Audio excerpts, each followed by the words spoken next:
The mansion was quiet that evening, the kind of silence that feels heavy, like it's holding its breath. The air smelled faintly of lemon polish and rain, and the soft ticking of the grandfather clock echoed through the marble halls. The CEO, Adrian Cole, lay on the couch in his private study, his eyes closed, his breathing slow. To anyone looking, he was asleep. But he wasn't, he was pretending.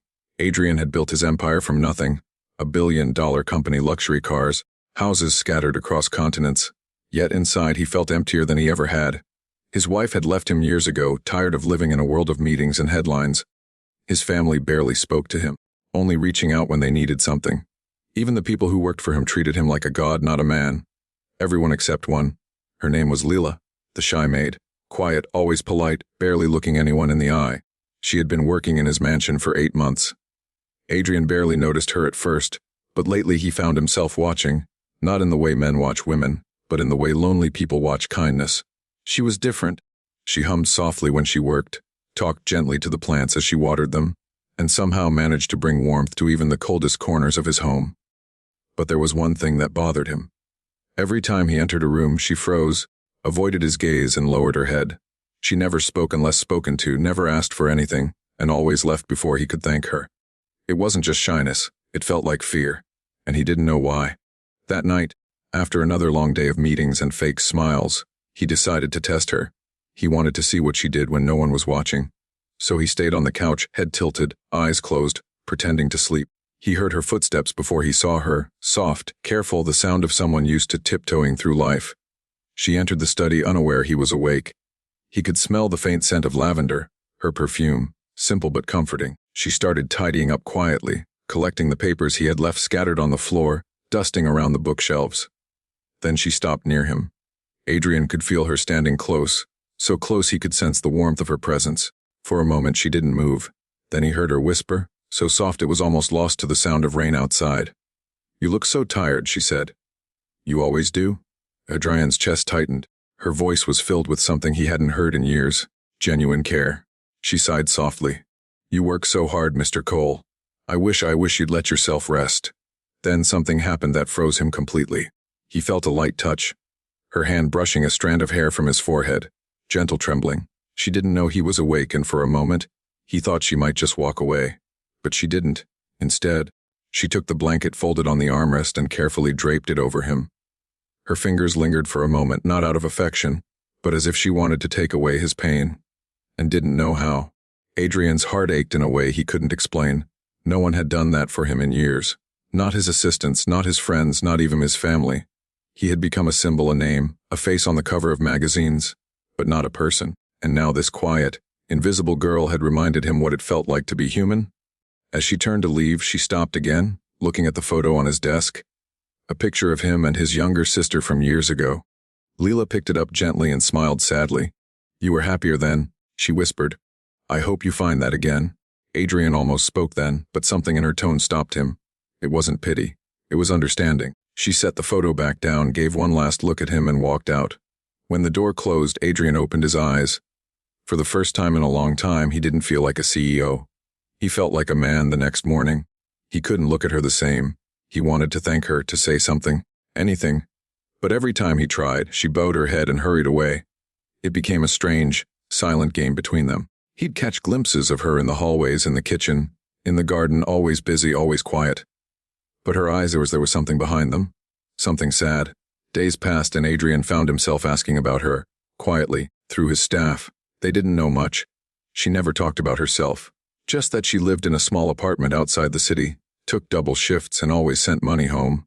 He began noticing small things. How she winced when the head housekeeper raised her voice. How she wore long sleeves even in summer. How she flinched whenever a man spoke too loudly near her. There was a story there. One she was hiding behind those quiet eyes. Then one evening it rained again. Heavy. The power flickered and went out. Adrian came downstairs with a flashlight looking for candles and found Leela standing by the kitchen window, staring at the storm. She jumped when she saw him. "Oh, Mr. Cole, I'm sorry, I was just—" "It's fine," he said gently. "You don't have to call me Mr. Cole when it's just us." She hesitated. "Then what should I call you?" He smiled faintly. "Adrian." She looked uncertain. "I don't think that's—" "Just this once," he said. She nodded, barely whispering. "Okay, Adrian." Something about hearing his name from her lips, soft, hesitant, made his chest tighten again. He offered her some tea and they sat down, both awkward, both unsure how to bridge the silence. Finally, he said, "You're always taking care of everyone. When's the last time someone took care of you?" She looked down, her fingers curling around her cup. "I don't expect that from anyone." "Why not?" he asked. "Because people always want something in return." Her voice cracked slightly, and that was the first moment he saw the truth. Beneath her calm exterior, she was broken in ways she didn't show. And he realized then, maybe he was too. Over the next few weeks, things changed. He stopped pretending not to see her. He'd leave small notes for her, simple thank yous or compliments about her work. Once he even left a small bracelet with a note that said, "You deserve kindness too." She never mentioned it, but he noticed she started wearing it every day. But just as something warm began to grow between them, the past came back. Hers, not his. One night, as the staff left for the day, a man showed up at the gate, Rolf looking angry, shouting her name. Adrian was upstairs and heard the commotion. When he came down, he saw Lila frozen in the foyer, her face pale. "Lila," the man growled, "you think you can hide from me?" Adrian stepped forward. "Who are you?" The man sneered. "Her husband." The word hit the room like thunder. Lila shook her head, trembling. No, I left you." "You don't have the right to." He grabbed her arm. "You're my wife. You belong to me." Adrian's voice turned to steel. "Let her go?" The man turned toward him, sizing him up. "Stay out of this, rich boy. You don't know what she's done." But Adrian didn't back down. He stepped between them, eyes cold. "You heard me. Let her go." "Now." But the man released her, snarling, and spat at Adrian's feet. "Fine, but you'll regret it. You don't know what kind of trouble she brings." He stormed out, slamming the door behind him. Lila stood there shaking, tears streaming down her face. Adrian turned to her, but before he could speak, she whispered, "I'm sorry. I shouldn't have come here. I shouldn't have." He stopped her. "Don't apologize. None of that was your fault." As she looked at him, her voice breaking, "He'll come back. He always does. That's why I stay quiet. That's why I never get close to anyone. Because when I do, people get hurt." He took a step closer. "Lila, you don't have to live like that anymore." For the first time, she looked up, really looked at him. And in that moment, Adrian knew that his test, pretending to sleep, pretending to see who she was, had led him to something real, something that would change both of their lives forever. But the danger wasn't over. That man wasn't finished. And soon, Adrian would have to face a choice between protecting his empire or protecting her. What he didn't know yet was that the shy maid who once feared everything would become the one to save him. Not from others, but from himself. Because love, the quiet kind that sneaks in between broken pieces, has a way of healing what power and money never can. The rain came again a few nights later. Heavy, relentless. It was the kind of storm that made the world feel smaller, quieter, like it was holding its breath before something big. Adrian stood by his office window, watching the lightning flicker across the skyline. His mind was somewhere else, with her. Lila had taken the rest of the week off after that night. He hadn't heard from her. No texts, no calls. The mansion felt empty without her, painfully empty. He hadn't realized how much her quiet presence had become a part of his days until it was gone. The smell of lavender, the sound of her humming, the soft way she spoke when she thought no one was listening. It had all become comfort. Then, on the third night, just as he was about to leave his office, the intercom buzzed. "Sir," said the gatekeeper's voice. "There's a woman outside. Says her name's Lila." Adrian didn't even wait. He ran through the hallways, down the stairs, and into the rain. She was standing there, drenched, shivering, her hair plastered to her face. But what froze him wasn't how she looked, it was her eyes. Red, terrified. "He's back," she whispered. "He followed me." Adrian didn't hesitate. He took her inside, locked the doors, called his security team. He could see how much she was shaking, not just from the rain, but from fear that had lived inside her far too long. She sat by the fire, wrapped in a blanket. He made her tea again, the same way she used to make it for him, with honey instead of sugar. It was quiet for a while, just the sound of the fire and the rain. Finally, he said softly, "You don't have to run anymore. You're safe here." Her voice trembled. "You don't understand. He won't stop. He never does. He used to tell me that no matter where I go, he'll find me." Adrian leaned forward, his tone steady. "Then he'll have to go through me first."